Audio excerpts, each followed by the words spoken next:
Ja, da haben wir jetzt eine bekannte Gruppe aus der Walchseer Gegend, und zwar von den Original 4 Tiroler Buben. Ja, die wurden ja 1969 circa gegründet vom Lukas der Helmut, gell, und seine Mannen. Ist auch die Vorreitergruppe vom Midi-Boss, haben die gehabt noch schon dazu mal.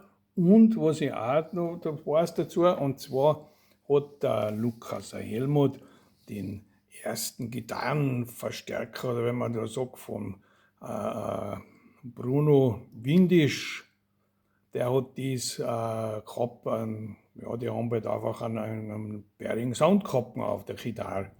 Und dies ist jetzt eine Single, was ja auch witzig ist, aus dem Jahre 1970 circa.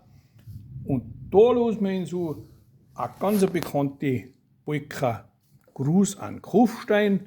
Und liebe Leute, seid mir nicht böse, die Single ist schon 56 Jahre alt, also ist nicht mehr so astrein. Verzeiht mir's ja, Hauptsache wir hören da geile Musik.